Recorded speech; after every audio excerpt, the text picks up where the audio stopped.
Hello and welcome to Sacred Psychology, the podcast for misfits and mystics. Here, neuroscience and spirituality go hand in hand. Join me, Tamara Powell, on a no-holds-barred adventure outside the box, because that's where all the truly great shit happens anyway.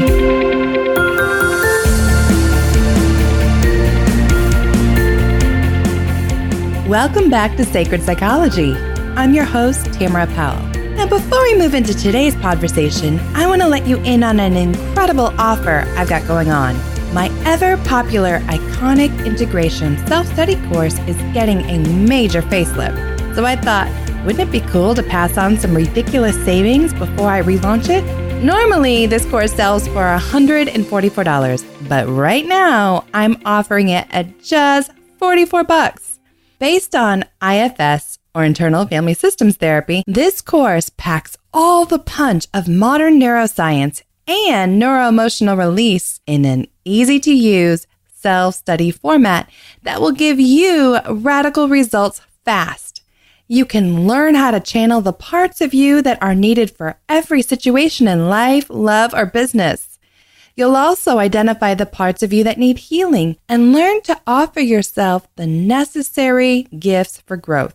And my hope is that you will, by the time we're done with this 28-day journey, feel amazing in your own skin and radiate the love, compassion, fierceness, and sex appeal you know you have.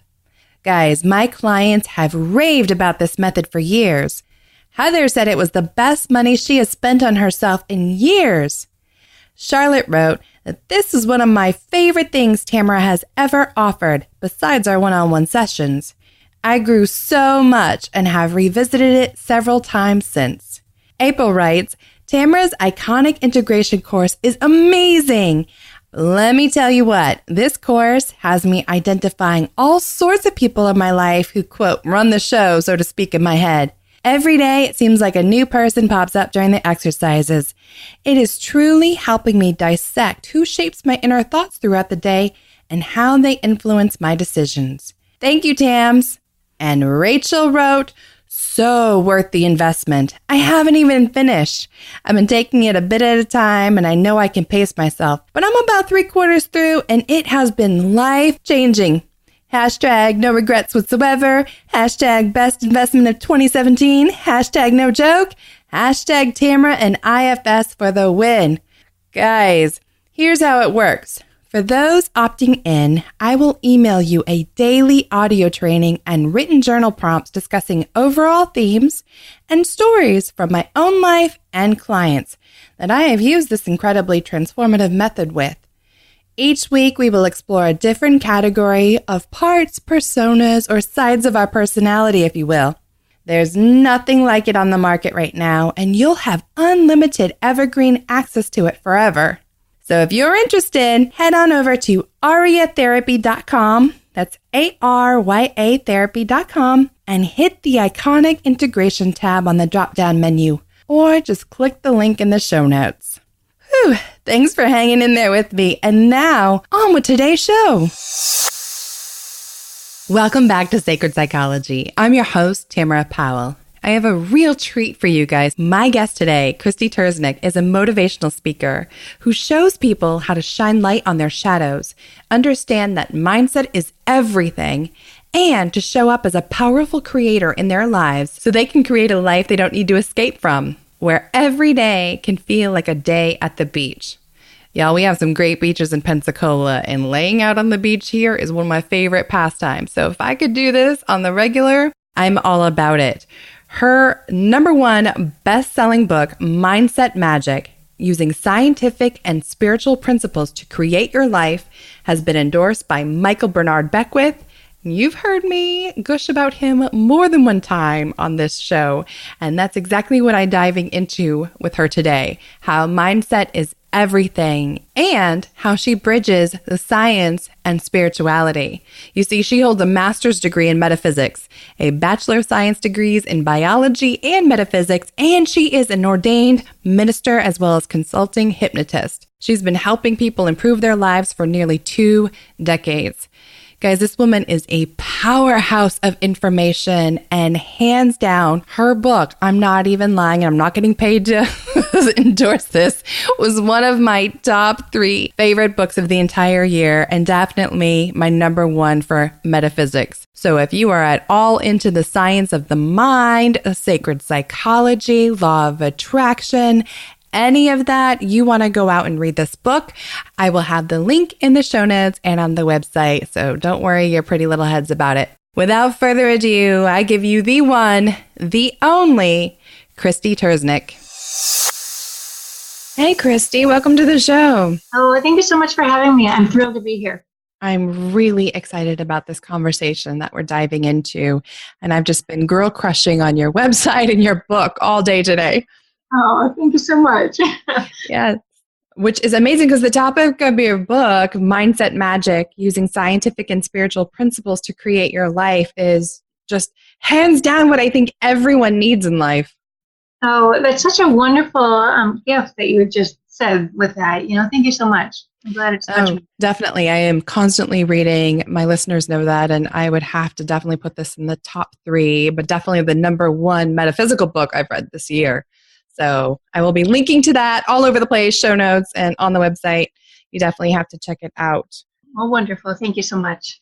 Yes. So if you're open to it, let's dive into, the magic of mindset. But first, I kind of want to start at the beginning, if you'll allow me, because it was following the birth of your daughter, Arwen, who you cite as being the magical spark that ignited this deep yearning within you to search for deeper truth. Yes. Can you share a little bit more about what that moment was like for you when that realization just hit and that yearning came forth?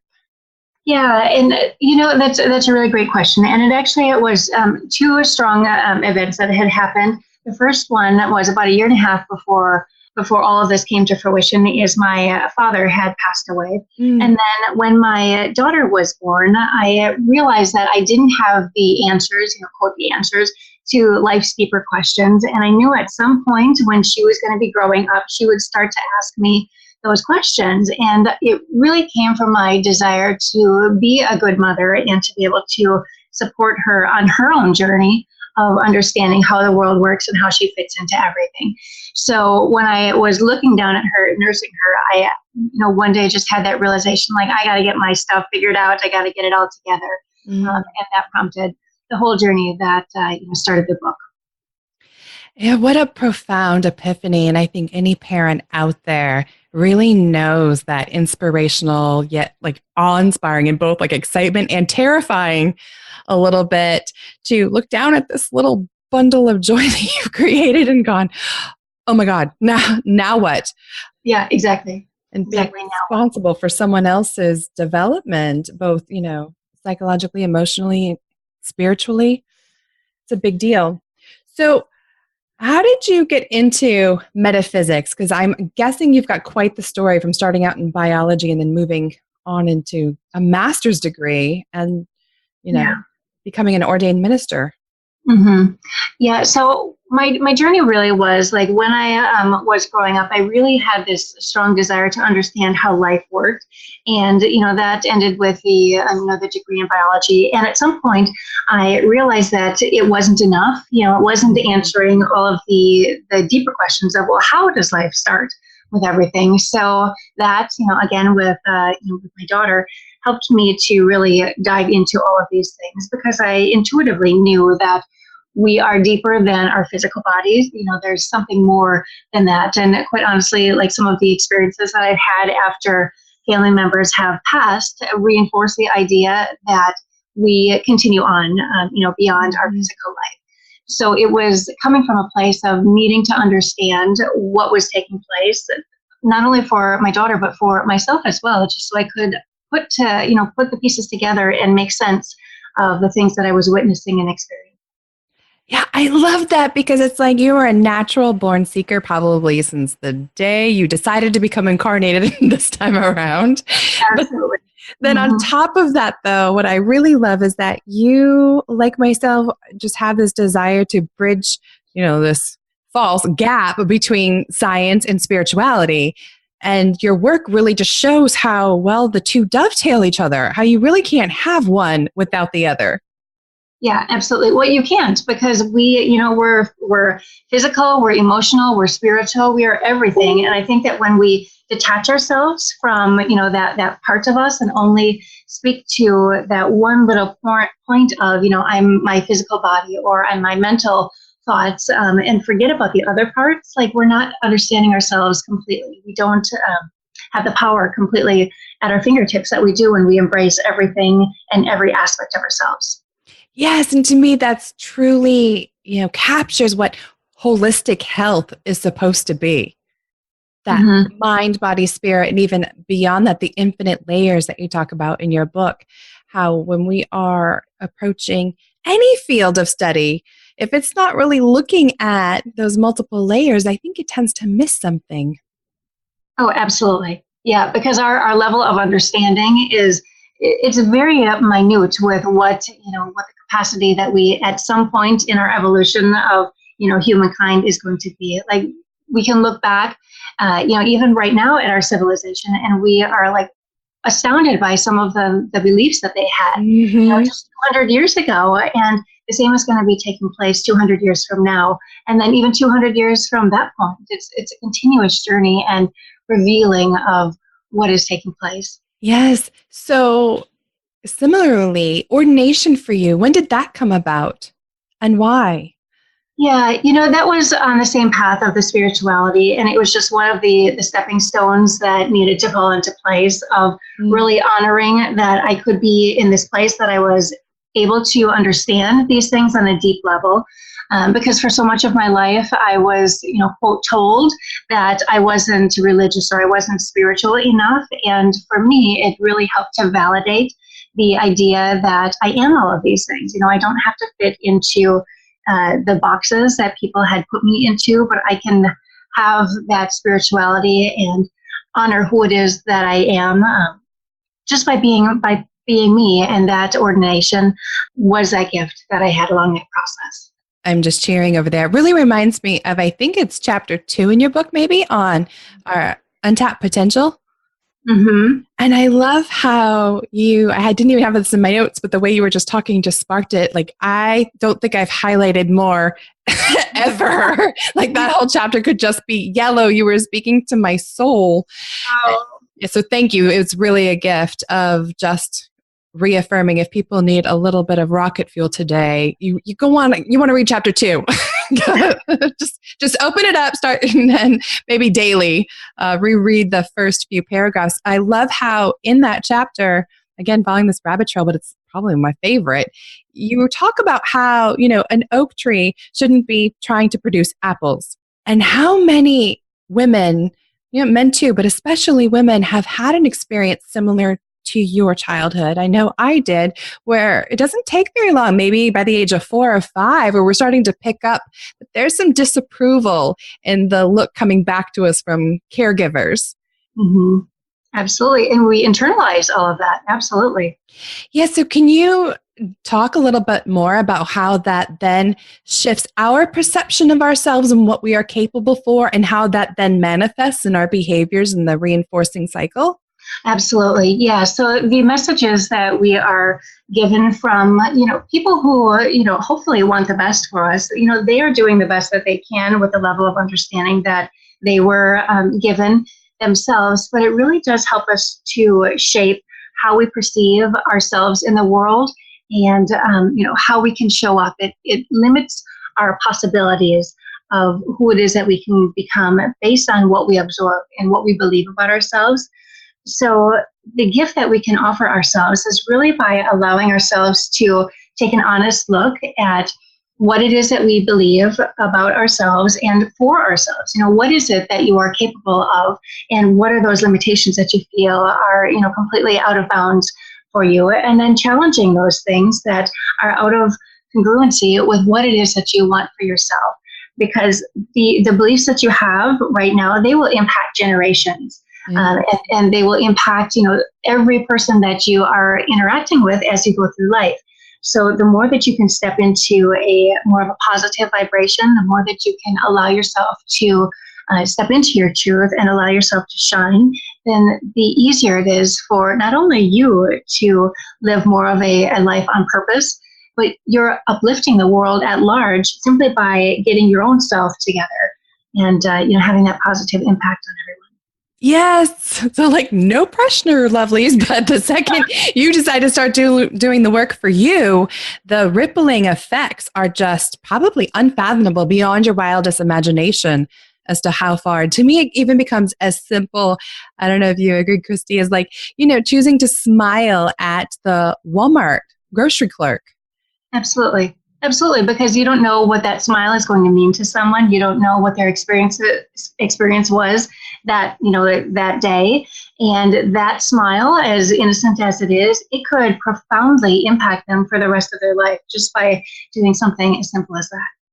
Yeah, we've all heard stories about the person that had decided that day was going to be their last day on earth, and then they had an interaction that made them think twice about it. So I think you're right. We don't realize that how far those effects could have.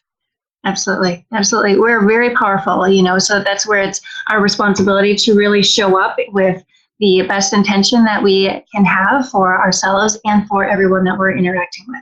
Perfect. So that's a great segue for what you talk about in your book about the magic of mindset work. And you write that by understanding the rules of the mind and successfully applying them, those who are listening right now can start to claim ownership of their mind and their life and begin to co-create the things that they want. And right, who doesn't want that? Absolutely. Absolutely. Everyone. But yet, and I know, right, both personally and clinically, there are a lot of people struggling, even though I know they're desperately trying to do all the positive thoughts and uplifting affirmations. Can you share from your perspective as to why that is? Why we can't just go through the motions? It comes down to the underlying need that is being met by every thought and belief that we have. So underneath either the positive or the perceived negative thoughts that we have, there's always something beneficial that is being achieved with that, even though the ultimate outcome of that thought might not be helping us. That underlying need is a core human need, and it really comes down to things like feeling loved or having value or feeling like you're making a difference or feeling significant or contributing to the world. So when you're allowing yourself, for example, if you have a negative thought or belief that you keep on banging your head up against, if you allow yourself to really dive deeply into that thought, you will come up with the answer to what it is really offering you in that moment. So, for example, the person who, for example, wants to lose weight, but yet they continuously find themselves reaching for the cookie or whatever it is. Right? Yeah, absolutely. So in those moments when they're reaching for that cookie, they have an opportunity to really dive into what's going on because they know that action is not going to help them to reach that healthy weight. So if in that moment of incongruence, if they say, what am I really needing in this moment? And then listen, wait for the answer that's going to come and listen with honesty. They're going to get a lot of information. Now, typically what will happen is they will respond with, well, I'm really hungry and this cookie looks really tasty, right? So it's more of a superficial answer. Keep digging. Yep. Yep, you keep on digging. And if you typically ask yourself that same question, 3 times, even deeper than that, what is it that I'm really looking for? You will always come to that underlying need, which again will come down to feeling needed or valued and just wanting to be important, which everyone does. Yes. Or frustrated or lonely, or there's always something. And I love that little, yet incredibly powerful practice of asking over and over till kind of it's like your mind, body, and spirit all come together and like, yes, you get this gut clench. That's it. That's why. And then it becomes so much easier, I think, as a therapist for people to better meet those needs and to know what to do with them rather than reaching for those 3 cookies. What would better get you that feeling, whatever it is that you've uncovered? Yeah, absolutely. And that's really the point of power, is having that awareness of this is why I was choosing this old behavior. And then I can continue to choose that same behavior, but now I have the opportunity to choose again and to choose something that is going to help me to move forward and grow and reach my full potential. Yeah, so if I'm remembering that little piece in the book, I'm so glad you used that example. You talk about a metaphysical law at place there too, where we are trying to focus on the negative, but our brain doesn't click with that, right? All it hears is, no, you do want the cookie. When you say, I don't want the cookie. Can you entangle that a little bit for people? Because I know they're going, that doesn't make any sense. Sure. Yes, your subconscious mind is unable to understand a negative. So anytime that we're saying something like we don't want something, all it is hearing is I want it, because it has to understand what it is that you want in order to understand that you don't want that. So does that make sense? So like, if you're saying that I don't want that cookie, it has to think about that cookie. And by that time, it's beyond the fact of saying that you don't want that, because it's already in the process of thinking of the cookie. Yeah. So your subconscious really needs to have that specific direction on what it is that you want for yourself. Yes. So, right? So rather than saying like, I don't want that cookie, instead you can replace that with, I want to fill my body with, good, healthy foods, or something that's going to be more serving what it is that you ultimately want. Yeah, I can't tell you how healing, even though I know that as a therapist, just reading it again on paper from someone else was just really like, yes, because it's an exercise I use with my undergrads at the University of West Florida. I'll tell them, don't think about a blue car. Okay, right. What did you just picture? Of course, it was a blue car. Right. Yeah. Absolutely, exactly. Simple yet incredibly powerful. So that leads me to this really great statement that you have about how the master gatekeeper in our life really being the subconscious and the true authority. Why is that? Because people, again, really think they're being led by their conscious thoughts. As we acquire new thoughts and beliefs, at some point they become neurological connections that result in a habit. Right. So at that point, the subconscious is taking over all of the reactions that you no longer have to think about. And that's where a lot of our underlying core thoughts and beliefs are originating. So we might be, consciously saying that this is what I want. But if it's out of alignment with your underlying beliefs about yourself and what's possible for you, your subconscious is always going to win, because what you have programmed for your subconscious is always the thing that your subconscious will default to, because that's your ultimate survival. That's the purpose of your subconscious, is to really make sure that you are not getting eaten by that saber-toothed tiger, right? But that you're making it out at the end. So the thoughts that you have trained yourself to accept and believe, those are the ones that ultimately will override everything else that you're saying to yourself. Yes. So if that's true, then I would imagine that's why you then offer this really great hologram analogy that I'm totally going to be borrowing and giving you credit for over and over, about our external world always having to echo our internal world, that it really can't not do that, our inner state of being. And you said it's like our own personal hologram, that what we're walking around and our perspective is picking up on is a hologram of what's going on the inside. Do I have that right? Yeah, absolutely. So our environment is, in essence, like an extension of our body, and it's always going to mirror back exactly what it is that we are believing. Because on the metaphysical level, when you have a thought, you cannot have contrasting thoughts at the same time. So a choice has to be made. And at that point, when you're choosing to have a particular thought, everything that is not in alignment with that literally collapses on the quantum level, and it just literally disappears from the possibilities that are available to you. So we are limiting ourselves and the opportunities that are available to us based on the thoughts that we're thinking. So the universe is going to be rearranging itself to bring forward all of those things that are matching your expectation. And that's why, that external world is really the hologram of what we have going on, because it's us. That's what we're telling. And it really becomes that self-fulfilling prophecy. And it's so easy to see in other people. Right? There's, people walking around, I call them the human Eeyores of the world. The sun could be shining. They could have just been handed $1,000, but you ask them how they're doing and it's like, oh, it's okay. Absolutely. Absolutely. And you know that like they're impacting their world. They can't see the beauty that's already around them. And it's the same with every thought that we have. We cannot see the things that we are not thinking about. Yeah, it just reminds me, about a lot of law of attraction teachers. This is why they'll say, even when you're getting a bunch of shit that you don't want, look how powerful you are. You're manifesting. And sometimes we just have to start there of like, well, at least I am creating that. At least I know I've got some power here. Absolutely. Yep. So you got to start somewhere, right? And then go on up. Yes, it's kind of like, I say the universe is like a Carfax commercial. You're slowly narrowing down your choices. As you say, literally possibilities are disappearing based on, your thoughts and your intentions there. Mm-hmm. So, which leads us to how you so eloquently, brilliantly put in the book that ultimately it comes down to mindset. Everything from our experiences, our goals, our successes, everything is determined by our mindset. So, for people who are just waking up to this idea and are new to it and may not even yet be past that frustration stage of that cognitive dissonance of knowing that they've created some shit for themselves. Right.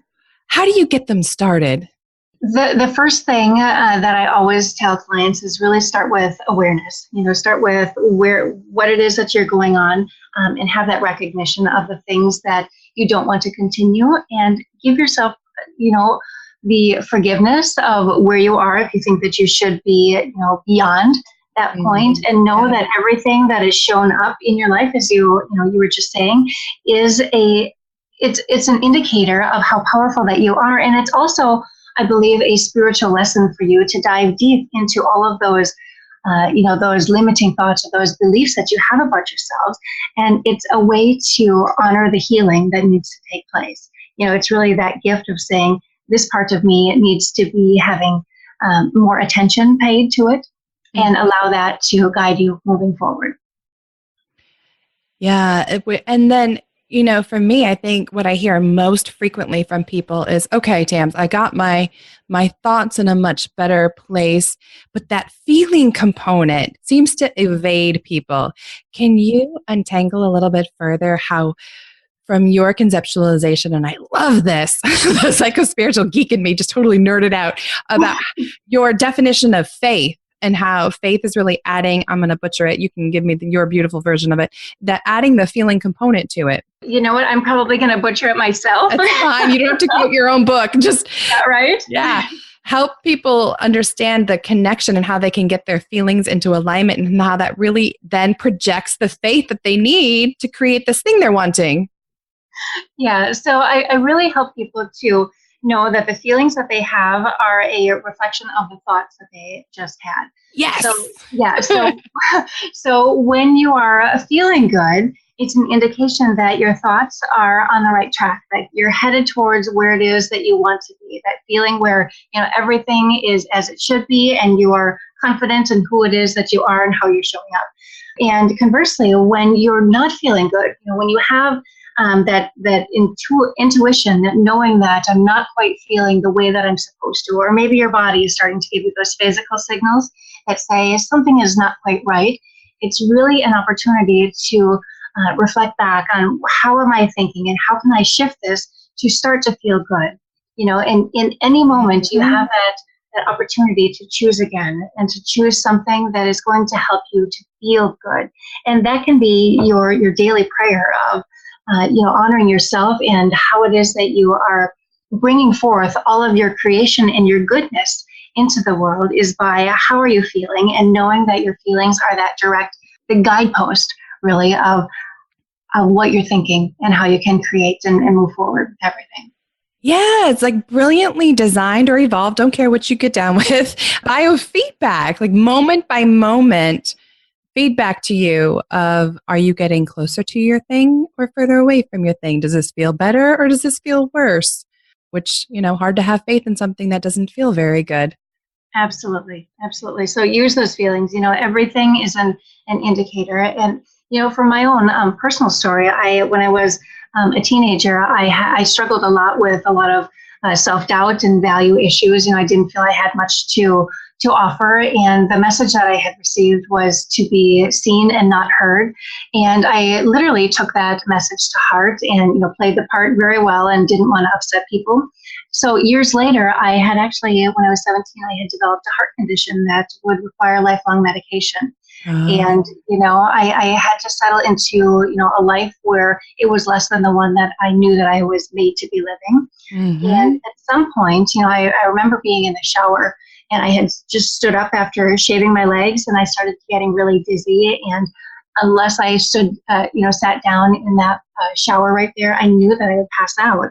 And for whatever reason, for me, like all of the sadness and the loss and the despair was absolutely overwhelming in that moment. And I knew that I had to choose something different.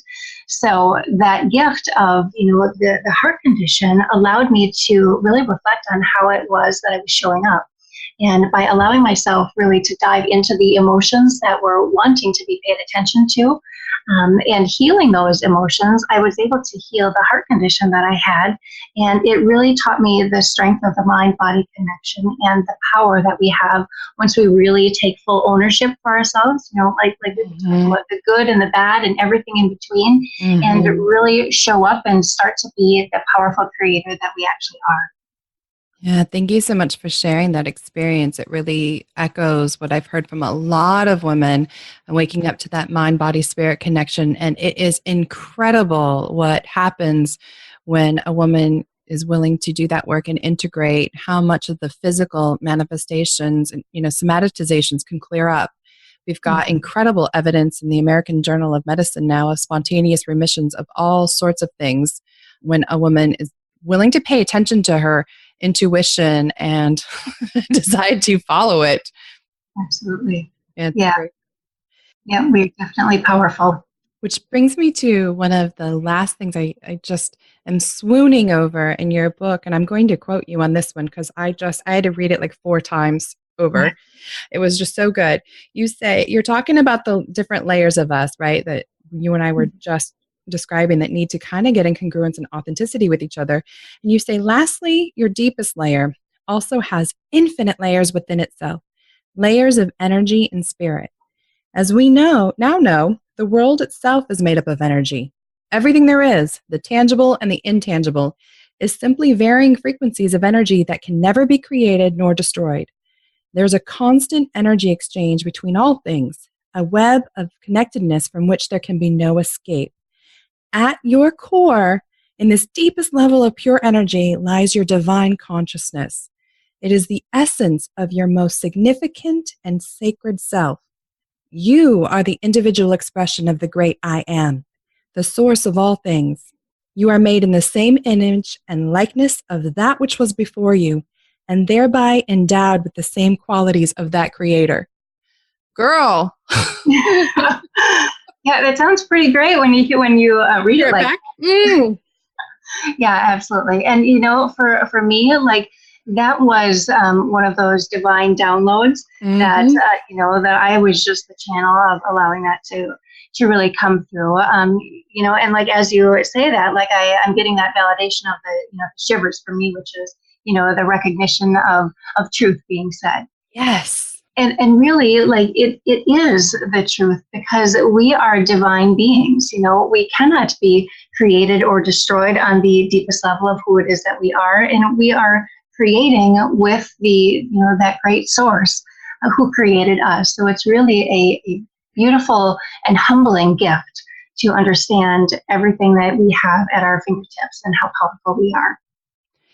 Right. And so all of that untapped potential, like it just felt, my whole body just felt like it was buzzing when I read those words, even though I know that to be true, to be reminded of that and to be now thinking, since we're talking about mindset, how if I'm not very clear and intentional every single day about that untapped power within like that oak tree seed, and I'm missing it. It's almost like, this is where I love archetypal work. If we picture, one of the gods and goddesses from around the globe, just sitting down, deciding not to do something. I could create today, or sometimes even necessarily destroy today what needs no longer serving me, but I'm just going to sit over here and eat an Oreo. Yeah. Exactly. And that's what so many of us are doing with our lives, right? Like we are not stepping into our full greatness and our power, which is not serving anyone, So yeah, that's a beautiful analogy. Which really feels, I'm so glad you said that, kind of the overall feel of your book and your passion as, your potential was to help wake people up and explain to them why. I love that you do so practically. Well, thank you. That was the intention, is to really make it small. So someone who is not familiar with all of these principles can really understand what is being said, because so often, like it goes, like for me, like when I was just starting into this, it went so far over my head that I'm like, truth to it, but I don't have an idea of what it is that you have just said. They use all these airy-fairy words that, I get down after studying for, decades, but most of my clients don't.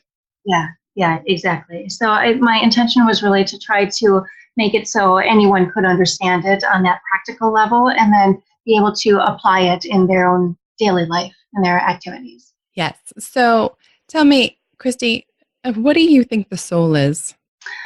That is a fantastic question. I think the soul is everything that we are experiencing, everything that ever was, everything that will be, and everything that we don't have any idea about. I believe that it's encompassing that infinity of everything that could possibly be imagined, and that our soul is one little tiny drop of that great creation. I love that. And tell me, since you're such a master teacher of this, is there anything that still trips you up about mindset work? What does it is really, once you feel like you have mastered something, there's always that final test that comes and says, nope, you need a little bit more work on that. It's like, dang, I thought it was almost there. So, with every new level, there's always that new devil. Yes, one of my favorite sayings. Someone or something that's coming. Yeah. So I have to remind people all the time, like, listen, you could have a PhD in psychology, but there's still moments of human behavior interaction that I forget the sacred. Absolutely. Get back down into only my fleshly level and gotta wake myself back up. Yeah, exactly. Thank you so much for being you and for this beautiful gift of a book that I highly recommend everyone. It's called Mindset Magic, Using Scientific and Spiritual Principles to Create Your Life. You need to go out and get it today. Read it, love it, read it again. Oh, well, thank you so much for that. I'm really honored that it has touched you and made that big of an impact for you. Thank you so much.